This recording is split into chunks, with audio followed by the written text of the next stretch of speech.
Origen del teatro. Teatro griego. Los precursores del teatro fueron los griegos, que en los siglos 8 y 7 a.C. celebraron fiestas con el objetivo de rendirle culto a Dionisio, dios del vino y la vegetación. Se trataba de celebraciones relacionadas con la música, la danza, la magia y la religión, en donde un coro de hombres cantaba y bailaba disfrazados de sátiros, como un símbolo del dios.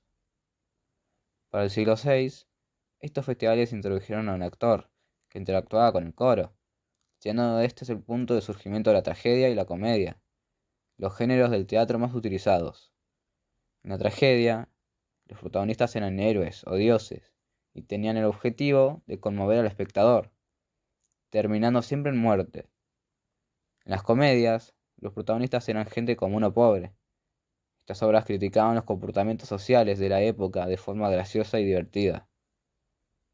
Mientras más crecía el teatro, los dramaturgos de esa época comenzaron a añadir más personajes a sus obras, terminando por necesitarse escenarios cada vez más grandes. Se construyeron enormes auditorios en terrenos con pendientes, donde el público estaba y se elevaba alrededor del escenario. Teatro romano. No fue hasta el siglo III que los romanos se heredaron la tradición de los griegos, comenzando ellos a interpretar estas obras, aunque en la sociedad romana el género que prevaleció fue la comedia. Desgraciadamente, esto no duró mucho, ya que en el siglo II los cristianos comenzaron a tachar a quienes hacían teatro de inmorales, acabando lentamente con el movimiento, que luego de la caída del Imperio Romano, en el 466 d.C., no volvería a surgir sino hasta 500 años después. Teatro medieval. Para la Edad Media, el teatro como se conocía en Roma y Grecia había desaparecido, puesto que la Iglesia cristiana lo había marcado como ofensivo. Aún así, se seguían haciendo obras en las iglesias. Se llevaban a cabo las misas, en donde se interpretaban historias importantes y eventos de la Biblia. Poco a poco, el teatro religioso se fue convirtiendo en la principal. Pero mientras más crecía, se iban añadiendo elementos cómicos o no religiosos, y estas interpretaciones no se permitieron en las iglesias, por lo que esa forma de teatro terminó por mudarse a las calles, haciendo interpretaciones públicas. De ahí surgió en el siglo XIV el teatro medieval profano, que se interpretaba en las plazas, y que eran representaciones burlescas o paródicas de las misas que se daban en las iglesias.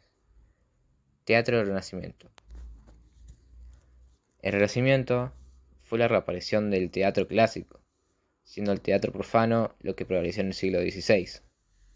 Con el cambio de pensamiento que supuso en esta época, las obras religiosas dejaron de ser importantes y se comenzaron a escribir obras enfocadas en el hombre, sus vivencias y sus capacidades. En esta época, el teatro era poco estructurado, por lo que aparece la necesidad de establecer reglas para cada género, siendo el género por excelencia del Renacimiento la comedia. Siglo de oro español. En el siglo XVII, en España, fue donde el teatro se convirtió en un negocio. Se construían escenarios en patios o corrales para la presentación de comedias y se comenzó a cobrar por la entrada. Estos escenarios fueron creados para dar un hogar al teatro callejero. Fue en estos escenarios que se establecieron los pilares del teatro español y se mezcló lo cómico con lo trágico en la comedia para asemejarse a la vida. Se comenzó a dar más importancia a la escenografía y a la música, y de ahí surgió el teatro musical, de donde salió también la ópera. Teatro neoclásico.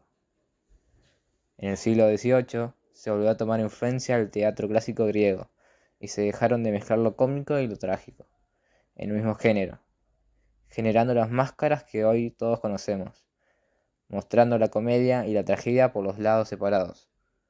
Este teatro trataba de educar y hacer más culto a su público. Teatro romántico.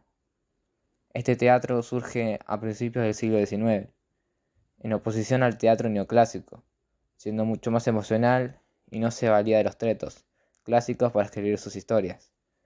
Fue acá donde se popularizaron los monólogos. Teatro realista.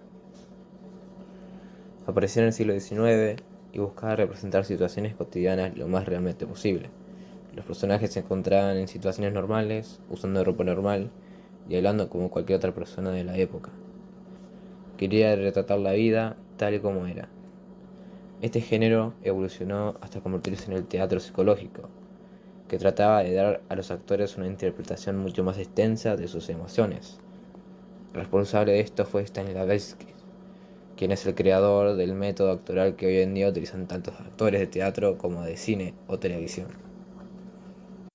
Teatro del siglo XX.